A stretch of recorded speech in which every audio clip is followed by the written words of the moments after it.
පෙබරවාරි 4 වෙනිදා අපේ 78 වෙන නිදහස් සංවත්සරය අපි පෘතුගීසින්ගෙන් ලන්දේසින්ගෙන් ඉංග්‍රීසින්ගෙන් නිදහස් වෙලා අවුරුදු 500කට පස්සේ නිදහස් ලැබුණු රටක්. අපි දැන් මේ ගමන අපිට සැලකුවොත් ඒවල ධන පැතිත් තියෙනවා ඍණ පැතිත් තියෙනවා. නමුත් මට විශේෂයෙන්ම කිය යුත්තේ මේකයි. අපිට වැරදිලා තියෙනවා නම් වැරදිලා තියෙන්නේ අපි සුදුසු පුද්ගලයන් සුදුසු තැන දීලා නැහැ. මොකද අපේ මානව සම්පත තමයි වැදගත්ම දේ. කුඩා රටක් මුළු ආසියාවෙම දෙවනුව අපිට පිහිටීමේ වාසියක් තියෙන භූගෝල පිහිටීමේ. අපි මානව සම්පත ගැන කතා කළොත් මේක කුඩා රටක් නිසා හැම දරුවෙකුටම අපි ඉහළ අධ්‍යාපනය දී යුතුයි. සමහර අය O level A level එක කරලා විශ්වවිද්‍යාලයට යනවා. සමහර අය O level එක කරන්නේ නැහැ. සමහර අය A level එක කරන විශ්වවිද්‍යාලයට යන අවස්ථාවක් නැහැ. හැමදෙරම අවස්ථාවක් නැහැ. ඒක රැකියාව කොහොමද? vocational training. නැත්නම් අපි ඒ අයට වෘත්තීය පොහොරක් දෙන්න professional education එක. නැත්නම් අපි ඒ අයට විශ්වවිද්‍යාලයට අවස්ථාව දෙන්න ඕනේ. අපිට වැරදිලා තියෙන තැන මේකයි. මුල ඉඳලාම ආණ්ඩු හිතුවේ අධ්‍යාපනය සපයන්න ඕනේ කියලා ආණ්ඩුව කියලා තමයි. ඒක තමයි අපිට වැරදුනේ අනික් ආසියානු රටවල් එක සසඳන කොට. එහෙම නෙමෙයි. පුද්ගලික පාසල් වලට ඉඩ අරින්න ඕනේ. පුද්ගලික විශ්වවිද්‍යාලට, ජාත්‍යන්තර විශ්වවිද්‍යාලට මේ රටේ ඉන්න මේ රටේ පිහිටුවන්න. ඒ වගේම ජාත්‍යන්තර වෘත්තීය පුහුණු කිරීමේ මධ්‍යස්ථාන වලට අපි අවස්ථාව දෙන්න ඕනේ. ලංකාව අධ්‍යාපනයට කේන්ද්‍රයක් කරන්න පුළුවන් දකුණු ආසියාවේ.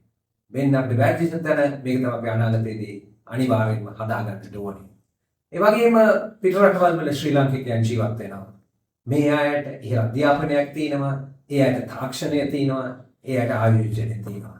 ඒ ශ්‍රී ලාංකිකයන්ට මම කියන්න කැමතියි ඔබට ඇවිල්ලා මේ රටේ විශාල සේවයක් කරන්න පුළුවන්. අපි ඒකට අවස්ථාව හදලා දිය යුතුමයි. අපි පිහිටීම ගත්තොත් භූගෝලීය පිහිටීම නැගෙනහිරේ ඉඳලා බස්නාහිරට බස්නාහිර නැගෙනහිරට නැව් යන මාර්ගය මේක. ඒ නිසා ලංකාවේ වරාය ලෝකයේ 25 වෙනි ස්ථානයට පත් වෙලා තිනවා. අපි පළවෙනි 10 ඇතුළට ගේන්න අපි ක්‍රියාමාර්ග යෙදිය යුතුයි.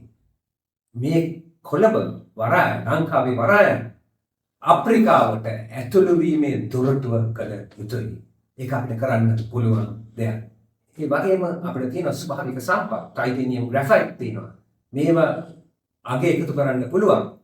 අපි තාම කතා කරන්නේ අපි පිටරට එවන මේ ද්‍රව්‍යක දේවල් ගැන පමණයි. නමුත් වටිනා දේවල් මේවට අගේ එකතු කරලා මේවා එවන්න පුළුවන්.